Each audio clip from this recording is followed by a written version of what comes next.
Hi guys, welcome back to another episode of the Storytime Society. I'm your host Jamie and I'm so happy you're here. I'm so glad you're alive. Thank you for tuning in to another episode. This theme of this episode is basically like cheaters, shitty boyfriends, shitty husbands, all of the above, These stories are pretty easy to find, to be honest with you, and sadly and disappointingly enough. But let's get right into the episode. The first story is a little bit short, but it needed to be read. It needed to be said, okay? The title of the first story is Am I the Asshole for Leaving My Boyfriend After Finding a Woman in Our Bed? So, I, 26 female, am going on a trip to London with my sister today. I've been staying with her since yesterday because she lives close to the airport. I realized I forgot my passport at my apartment where my boyfriend, 27 male, and I live together, and I had time to go back and get it, so I did. I texted him this morning to let him know I was coming back to get my passport, but he didn't respond. When I got there, he looked really antsy and suspicious. I went into our bedroom and found a woman I don't recognize lying in our bed, fully clothed. I just went on autopilot, grabbed my passport, told him we're over, and left. Now my boyfriend is blowing up my phone, saying that the woman is his longtime friend and that she's a lesbian who just needed a place to crash for the night. I don't believe him because he never mentioned anything about her staying over while I was gone, and the whole situation just feels off. He's saying I'm making a huge mistake and that he's telling the truth, but honestly, I'm just really hurt and confused. He's begging for me to hear him out and is apologizing, but this whole situation is just not right. So am I the asshole for leaving him? Should I believe his explanation, or is my gut telling me the truth? We just signed the lease 2 months ago, and I'm literally leaving the country today. So it's a horrible and stressful situation. I don't know how you could ever think that you should believe this man because that is a damn lie. Why would you not know this lifelong friend of his, first of all? Second of all, if my partner was having a person of the opposite gender staying the night, sleeping in our bed, the one that we sleep in together, that I sleep in every night, and you think you're just gonna not tell me that she's staying over and like being like, hey, is this okay? Like my friend, blah, blah, blah, which you would know. Certainly, if they were lifetime friends, you would know this person. They need a place to crash because blah, blah, blah, blah, blah, blah, blah. This is the situation. Is that okay?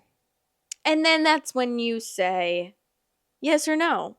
And that's when you guys decide together that this woman can stay over. So the fact of the matter that even if this was a true story, he disrespected you by not telling you about it, because obviously if it was a true story, regardless of if it was true, the way that it looks without an explanation beforehand is terrible. So why on earth would you not be like hesitant with that and be like, hey, I gotta call my girlfriend and make sure that this is okay and let her know what the situation is and what's up? No, this man just banged this woman, and that's what you're seeing.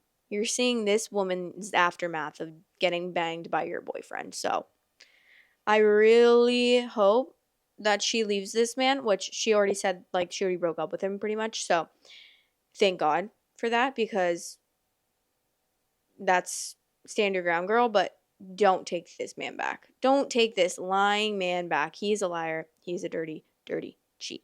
Okay? Let's read some comments.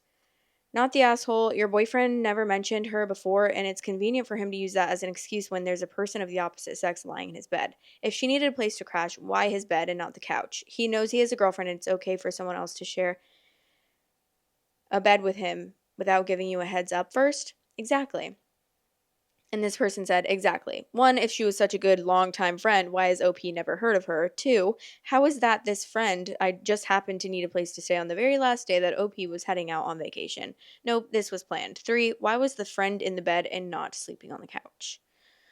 And I don't, regardless of even if it was true, like, this guy needs to let you know that there's a woman in your house staying over. Like, whatever.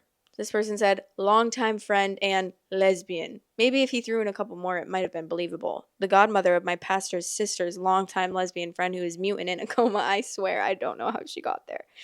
She had her reproductive organs removed in a garbage disposal put in their place. So you see, we can't do anything. It's all just a misunderstanding, which I forgive you for, by the way. Wait, I'm dying. Stop.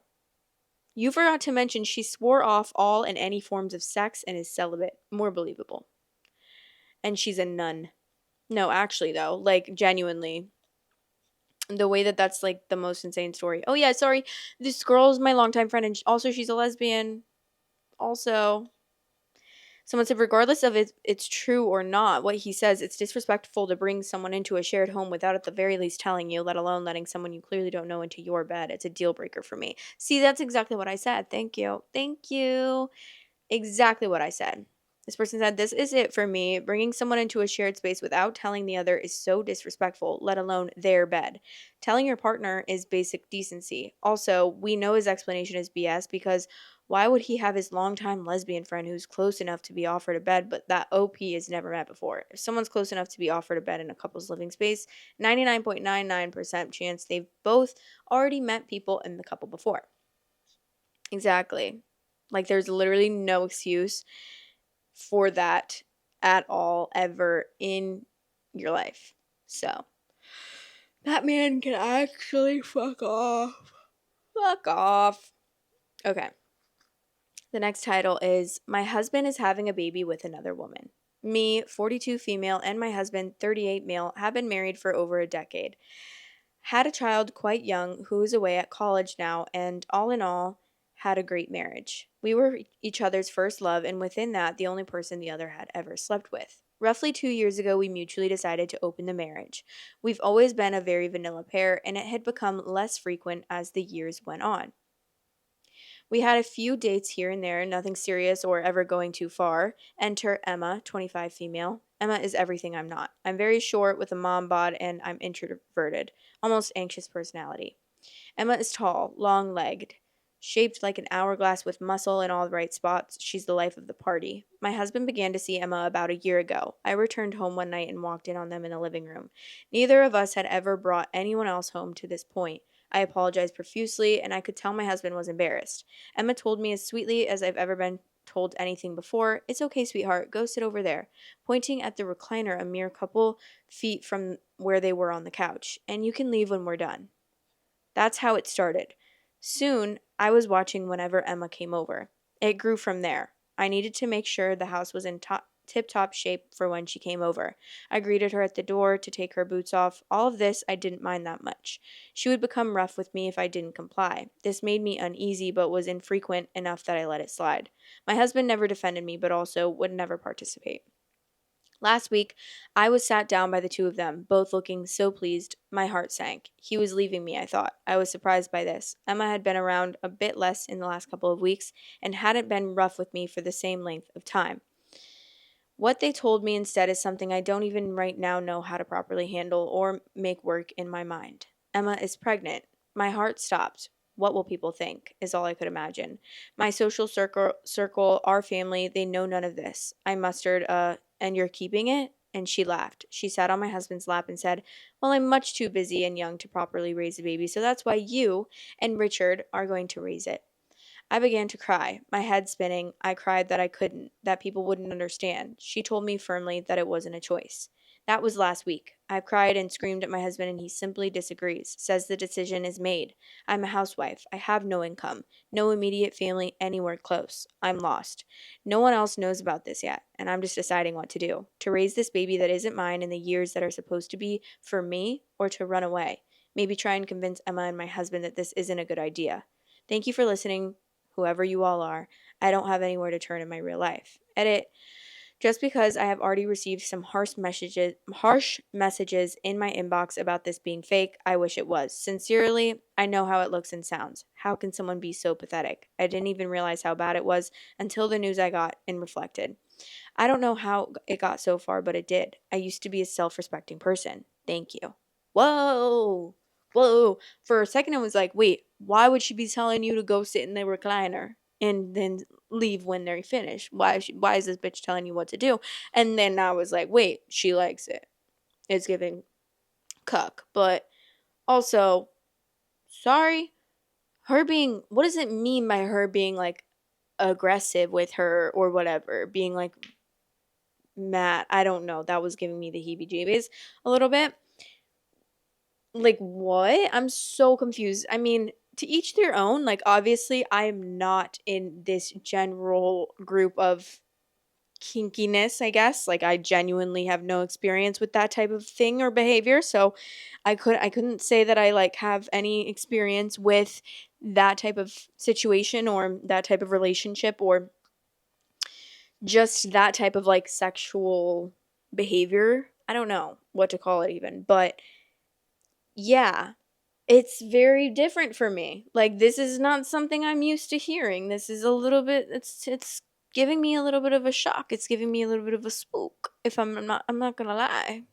It's spookity boots, okay? Spookity boots. But I don't know what to even say. What is she asking for? She's not asking for anything, right? She's just saying off my chest. Okay, this is just an off my chest. So like, oh, she's also asking, should I run away? Maybe try to convince Emma and my husband that this isn't a good idea. To the fact that she's like, you're raising this baby. Okay, first of all, you don't want to be connected to this lady forever. And like, I mean, I guess it's your decision, but I don't know if you really, it doesn't sound like she's like that mad that they're having a baby. She just doesn't want to take care of it. I don't know. But like, mm, that's actually such a hard situation to be in. She's a housewife and has no income or no immediate family anywhere close. So it's like, what I would do in this situation is completely different than what she would do because she's in a different situation than me. But like for me, I would be out of there quick. I would be out of there. I'll be on. I'm leaving because no way someone's going to be telling me what to do or like to take care of their baby, raise their baby that they're having with my husband. I don't know. That's a little insane. Also, obviously, you can't be like, you have to get an abortion, but like you could be like, well, I don't want to be a part of this, honestly, because you can't really tell her what to do. There's really nothing that you can say. I want to hear what does the husband have to say about this? What is the husband saying about this? Is he like, I want to keep the baby? Or is he, and like, I want you to raise it? Or is he also concerned and like, I don't think I can do this? Okay, let's read some comments. Someone said, what the F did I just read? Hi guys! Sorry to interrupt, but if you want extra content weekly, go to my Patreon. It's patreon.com/storytimesociety. If you want to listen on Spotify because you're trying to fall asleep or you're driving, then head to the link in the description. And if you're there and you don't mind, please rate me 5 stars on there. It really helps with the algorithm. And then the last thing is we have a subreddit linked below. We have a lot of things linked below, but the subreddit, you can share any stories that you want to share. Okay, thanks. Love you guys. And then, of course, a bunch of people are saying it's fake, but we're just going to ignore that. Someone said, a lot to unpack here. Gut instinct says to run. Why have you allowed things to get like this? She gets rough with you, like disciplines you. That part is confusing. And even if he doesn't actively participate, it sounds like your husband is allowing abuse. Right, that's how I feel. That's how I feel. OP said, my fear is I have nowhere to run. And yes, like in a disciplinary, why am I not being able to read that? Like in a disciplinary way, I would say. It never feels malicious, however. Someone said, first divorce attorney interviews, start your exit plan, and tell Emma and your husband to F off after the divorce papers are served. Love and respect yourself because you are trash or boot scraper to them. Someone said, yeah, I think that alimony will need to be paid and assets divided. Sounds like you don't control the money in your household now, but you are entitled to it in a divorce. A good lawyer will help you figure out what you're entitled to and fight for you to get it. Don't let on ahead of time because you don't want him trying to hide assets. Wait, true, but also my question is, how do you pay for a lawyer if you don't have money? Will they just do a pro bono? Like, are there a lot of lawyers that will do divorces pro bono because they think like, oh, we're for sure going to win and then I'll take a chunk of this of what you get? Is that how it works? Because I don't know. But definitely talk to an attorney and get your eggs or whatever, not your eggs, your ducks in a row, because for sure. Someone said, hun, another woman stole your husband. If he's not defending you, he's not yours anymore and is banking on yours and his financial stability to raise her child. You have no obligation there. You did yours. Your baby is always at college. Your husband having a midlife crisis and letting himself be taken advantage of by a girl whose frontal lobe hasn't even fully developed is not your responsibility. Also, the way you talked down on yourself and only hyped her up, don't ever do that to yourself again. You are someone's mother. You are someone's entire world. You gave gave someone life and you are amazing. That girl feels your insecurity and thrives off of it. Opie said, thank you. I do have good things about myself. It's just hard to see sometimes. Yeah, find yourself. And I know that's cliche as fuck, but like genuinely get out of that marriage if you can, because I know that it's like that's definitely a privileged thing to say, but I would just be talking to lawyers as much as possible and figure out how you can get out of this, and you will be able to like come out on the other side with money by like splitting his money, because obviously like if you're a housewife, you deserve half of what you guys have. Like you put in a lot of work, although it wasn't corporate work. You put in just as much if not more work building, taking care of everything at home, taking care of the kids, taking care of all of that. So you do deserve half. And then go find yourself, girl. Like literally go live your life and like try to become someone that you love. Like try to become someone that you're proud of. Try to become someone that you love, because it doesn't seem like you have that confidence in you, and that is something that you really need. Okay. Let's move on to the next story. This isn't relationship advice and it was posted 7 hours ago. So, let's hope there's some tea here. I found my husband liking thirst traps on our wedding day. Hi everyone, for context, my boyfriend, 24 male, and I, 24 female, were together for 2 years.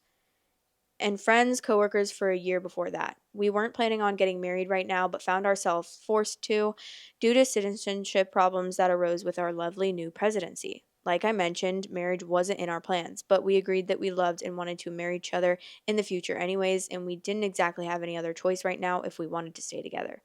Please know, all throughout the relationship, I've never felt so fulfilled, emotionally, spiritually, physically, etc. This man made me feel like soulmates existed. He pushed me to be a better human and spoiled me, and genuinely had me feeling like life isn't worth living without him. He's never given me a reason to suspect creeping on his part. We exchange phones without an issue and know each other's passwords to everything, though it's not like we're the let me check your phone types. He makes me feel gorgeous and frequently tells me he only has eyes for me. I don't have social media and he does, but it's never even crossed my mind that he would talk to girls on there. So, we were coming back from a weekend getaway after getting married. He asked me to send a picture to someone with his phone, and as I was doing so, I saw a hot selfie of a girl I didn't know in the gallery preview. It was a fully clothed photo, but no face showing. Definitely a thirst trap. I wasn't expecting the worst still, so I asked him to open his gallery without giving a reason, and he got his phone to do it, but I saw him immediately trying to erase something. My husband dropped. My stomach dropped. From there, he started apologizing when I called him out. He explained that a friend he recently reconnected with from his childhood sometimes sent him stories/posts from this girl they knew back then, kind of like, hey, remember this girl? Look how hot she is now. Lame ass excuse, because it didn't explain why it was saved to his phone. I asked him to show me the conversation and he gave me his phone so I could search. It went back a few months and yes, his friend sent him things, but my boyfriend was also sending them on his part, following those girls and reacting to things sent. I felt so disgusted and betrayed, because the worst part is the one he had most recently reacted to was on our own wedding day. I gave my boyfriend the ring back and left him at his place. He was crying and panicking, apologizing, saying it's the worst mistake of his life, that he was stupid and he would block everyone and he loved me so much. I haven't been able to stop crying and I genuinely have no idea what to do. I know it's not exactly cheating, but still, I feel disgusted and I never saw this coming from him in a million years. We'd had such a fairy tale weekend, such a fairy tale past couple of years, honestly. We're legally married now, and even if I leave, I told his citizenship/future in this country in my hands. I don't know if I want him to be condemned to deportation because of this. Please, I'm just looking for advice on what anyone else would do in my position. I feel at a complete loss. Oh God. Oh no. Ew. He's so stinky, actually. I literally hate that like every single thing is always just like, and I say this so many times and I'll say it again till the day I die, but I hate that every single time that something happens like this, I'm just like, dump him. Because obviously it's not that, not that, wait, that's not what I meant. I didn't mean that's not that serious. I meant, obviously it's not that easy because you guys just got married, unfortunately. And that is like the worst case scenario, that you find this out immediately after you guys get married and not just like right before so you could have made your decision. And I do agree, like, I understand that it's not like it's not physically cheating. And obviously if he's just like liking other girls' photos, do I think that this could be worked through? Yes, I do think that this could be worked through. I don't think that this is like a matter of honestly like getting divorced right away, but I don't know, the trust is definitely shaky here and it's definitely going to be hard to forgive him and like try to get over this hump because that's really hard, but I do think that like it can be worked through. It's just something that will definitely cause a big like dent in your relationship. And it's not that he physically cheated on you or was like even DMing those girls being like saying anything sexual, right? So, I don't know. I would say like you could try to work through it with him. I do think that. But like one more chance. Oof. Am I wrong for saying that? Like, cause then what are you gonna do? I don't know what you're gonna do, like, to make sure that he's not doing that still. Like, are you just gonna always want to just go through his phone and be like, oh, well, what are you gonna do? Like, how do you monitor that? Like, I'm not a fucking probation officer. I'm not trying to go through your phone every week to make sure you're not up to no good. Like, that's not my job, right? So it's like, how do you prove that you're not doing that stuff anymore and you're not disrespecting me, like, in that way? I don't know. Because you hate to become that bitch that does that. Like, it's actually, and I'm not saying bitch in a negative connotation. I'm saying it, I don't know, in the best way possible. But you know what I mean? Like, you don't, like, I was that bitch. I was that bitch in my last relationship where I was going through, you know how you used to, well, actually, no. I would log into my ex boyfriend's Instagram on my phone and I would keep it logged in without him knowing, and I would go because you can see like the posts that you like. So you would like go, I would go to my like history on his account, his like history, not mine. And I would see like what he was liking. And it was always, always, always bikini photos of girls, like seductive photos of girls that he knew that was like from his hometown. And I'd be like, tell me why you're liking that. Like I would freak out on him and he'd be like, oh, those are like friends from like my hometown. And I'm like, okay. And you have to like their half naked pictures. Why? Why? I was also so young and I was that girl. Like I was always going through everything and I would like sneak on his phone and I would go through his phone and mind you, I would find something every time. And honestly, I feel like that's why I don't ever go through phones anymore. And like ever since then, I never went through a phone because honestly, every time I would find something and it would, and I still wouldn't leave this man. The first time I ever went through his phone was when he was in the shower and we weren't even dating yet. We were like 3 months into talking. He was in the shower. I was in bed. His phone was right there. So I opened it up because I'm like, now's the perfect chance. I open it up. Oh, who's the first text I see? Who's the first message I see? Him and his ex girlfriend talking. And like, mind you, it wasn't anything crazy. It was him sending her this picture asking to edit out like the bottle of alcohol in it so he could post it on Instagram. And he sent me that same thing asking if I could edit out the bottle of alcohol in it. Interesting. Interesting. So yeah, then I saw that and I was like, ew, what the fuck? Because she did edit it out for him and he posted that picture that she edited the alcohol out for him. So I was like, wow, nice. Like, how'd you figure out how to do that? I asked him when I couldn't figure it out and he just was like, I don't even know what he said. I don't think he had an explanation, but I was like, oh yeah, how'd you figure out how to do that? Because I didn't even know how to do that. But yeah, and he was in the shower and I left. And I was like, let me make this dramatic scene so that he comes like running after me and chasing me and like wanting me back and begging for me back. Let me. I was 18, okay? Don't judge me, but I left his dorm. I went and where was I? I was like on the bridge, not in a bad way, but there was like this grassy area that was like a nice little area that we would hang out on sometimes. And I went over there and I just like laid on the grass and I just like started crying. And I was like, oh my God, I turned my phone off for like an hour because I was thinking maybe if I turn my phone off and I turn it back on, like he'll be calling and texting me and begging me to come back. But like he didn't know why I left. He was like, "What? Like why'd you leave?" And then when I turned my phone back on, I was like, "I saw that you were texting your ex, you motherfucker." And this was like the third time I caught him texting his ex because he had previously been Snapchatting her all the time, and I was like, "Why are you Snapchatting your ex?" And then after so many times, he figured, I should be smart about this, and he just changed her name to a different person's name so I wouldn't know that it was her. And then that summer, I logged into his Snapchat when I was back home in Iowa and he was back home in Connecticut for the summer. And I was on a party bus with all my friends from high school. And I logged into his Snapchat and I see this girl that I don't recognize. This girl's name that I have no idea who this is. So I open it up and it's his ex girlfriend because he changed the name. And I messaged her, girl. I was like, why are you talking to my boyfriend? This is his girlfriend. Why are you talking to? Dude, the fact that I had to do that, girl, stand up. Like, stand up, girl. The amount of times shit like that would happen, and it's like not like they cheated. Oh, wait, but they did hang out that summer. Oh, yeah, they did hang out. They hung out. What the fuck was wrong with me? I genuinely would get pissed and then I would just sweep it under the rug. Like, okay, I forgive you. Are you kidding me? Hello? Is anyone fucking in there? Like, genuinely, was my brain just empty or full of rocks? Which one? Because I don't know at this point.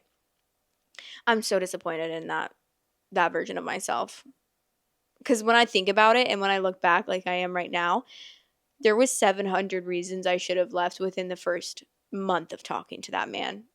I can't even I can't exactly remember which break it was that they hung out. I don't know if it was that summer break or if it was while we were talking and it was like a Thanksgiving break or something. I don't remember, but they hung out on a break and they probably hung out multiple times, God knows. The fact that I was like, "Oh, okay. Who am I?" Like, that is not me. That is not the woman I know now. That's for damn sure. I would never let that happen in a million years. I would be done. I'd be broken up. I literally, and the fact that I'm on this podcast saying break up with him to multiple stories, yet my dumbass took 4 years to break up with this man that continuously fucked me over time after time after time after time after time. I am scared of myself. And I don't know if I will ever forgive myself for that. Genuinely. And I mean that in the lightest way possible. Like I'm obviously not like harping on that every day of my life, but it's honestly funny to look back on. Like, I can't believe I let some guy play in my face like that. Every day just was something new every day, truly. And I was honestly such a good girlfriend for the first like 2 years. I do admit after that I went downhill because, like, I mean, how could it not go downhill after 2 years of being such a good girlfriend and just getting shit on day in and day out? And then finally it was like we broke up a bunch of times after like 2 years of dating, and the next 2 years were very rocky, and I'm going to admit I was toxic as well, but honestly, I deserved to be toxic. I deserved to that that man put me through so much at such a young age. That's crazy. I hate to harp on like old relationships, but it's so funny to like think back on. Especially because it's like, to an outside perspective, I feel like it's like, girl, you're not over it. But girl, trust me, I am. That was actually 4 years ago. And I actually broke up with that man and I did not care after that. Because, like, I think I was broken up with him in my mind for 2 years. So it's like, by the time I actually broke up with him in real life, I was so done and over with it that I was like, oh my God, thank God. It literally felt like a weight lifted off my chest. I was like, wow, thank you. Thank you for finally making that decision. Best decision ever. So, yeah, anyways, I hope you guys enjoyed that episode. Let me know what you thought about all of those stories because I'm sure you guys have some stuff to say and I love to hear it. Frankly, I really do. Okay? I love you guys and I hope you have the best day, night, whatever you're experiencing right now. I love you and I'll talk to you in the next episode. Bye. Love you guys. Thanks for watching. Please like, comment, and subscribe.